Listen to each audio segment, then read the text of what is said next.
Hey guys, Mandilaka here once again. Welcome to my YouTube channel. It's been interesting and quite exciting to engage with you guys in the past few videos that we've been loading. As I told you, we're trying to be consistent, trying to build the numbers, but also we're trying to make sure that we are putting out quality content that changes people's lives. And one of those ways in which we want to change people's lives is by changing the quality of life for most of us by making sure that we use the right financial measures and strategies in order for us to have access to things that we need in order for us to be able to change where we come from, change our experience if ever you're not happy with where you're at.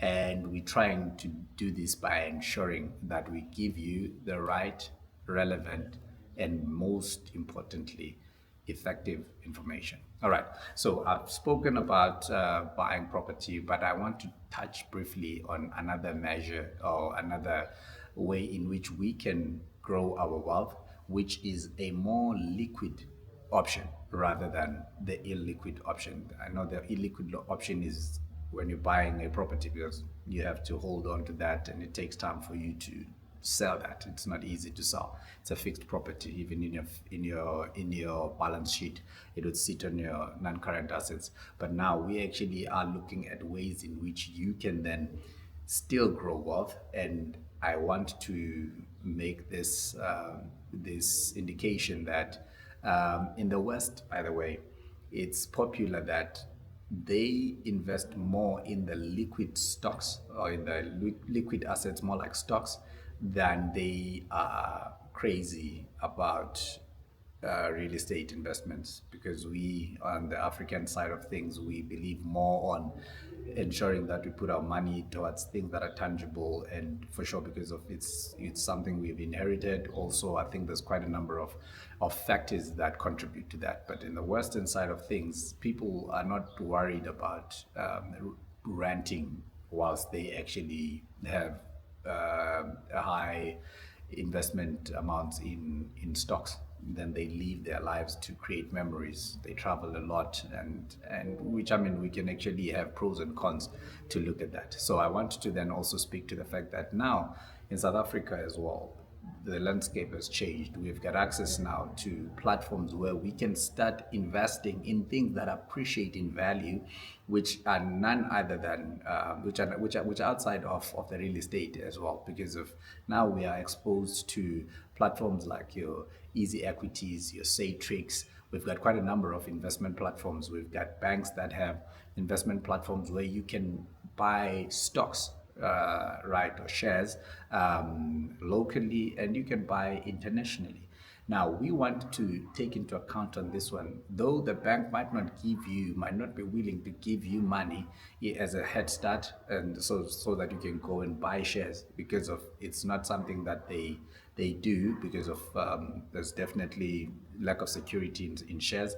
But we've got another factor which is free of charge, depending on however much we start putting away, time. The main important thing that is effective and that is a an advantage for most people in the side of investing in things like stock is when they start early. If anyone wants to become wealthy using stocks, you must start early, whether it's stocks or investing in interest bearing instruments, in bonds. This side of things is about discipline and starting on time.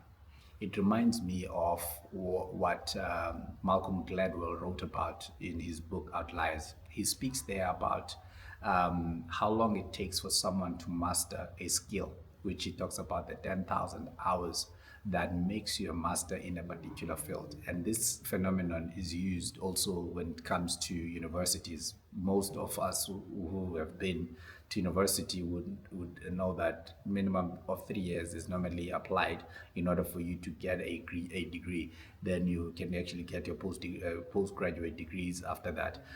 And when you calculate that 10,000 hours, you actually get to 3 years. So also apprenticeships and all of that, they would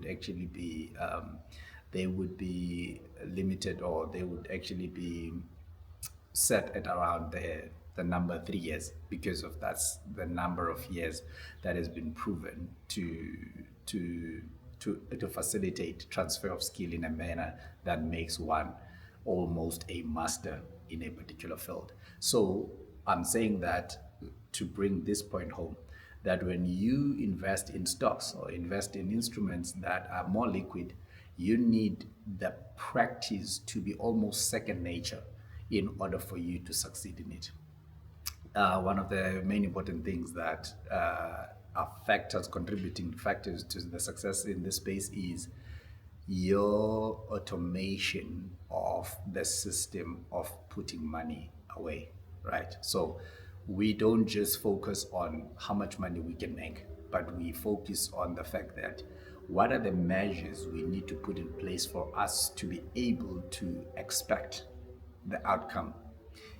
It's subjective for sure to different things, different stocks that you're buying, timing in which you're buying in, what might be happening, microeconomics as well as macroeconomics that could actually impact the fluctuations, the ups and downs of that particular field. But what matters there is you being in there and invested for a longer period of time than for you to actually just be taking chances trying to see how it's going to go. Because if ever you approach this space with that attitude, you are likely to not last long enough. So what I'm trying to advocate for here is acquiring the discipline of being an investor by having consistent outflow of money on a monthly basis, if not on a weekly basis, or however many times you get money.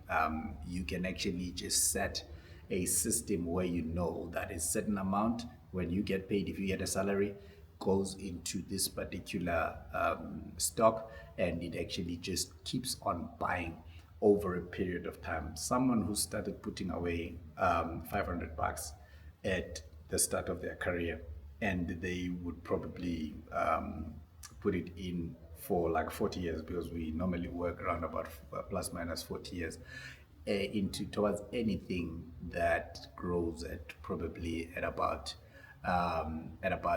10%, could easily be sitting at over 3 million rands by putting just away $500 on a monthly basis.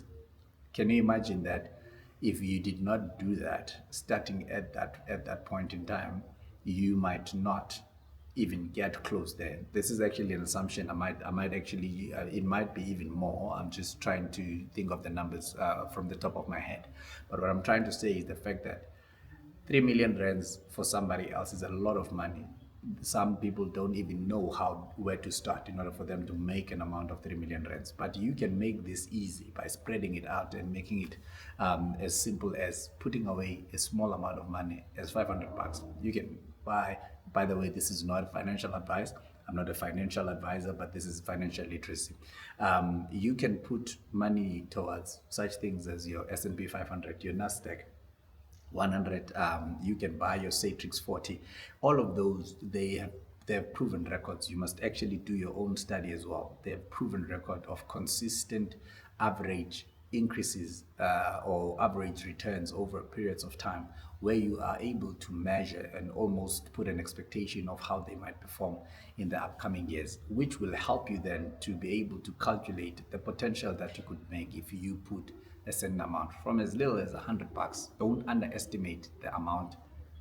Always capitalize on the consistency and automate so that you don't have to deal with willpower. I hope this was helpful. Until we meet on our next video, Mandilaka here. Thank you.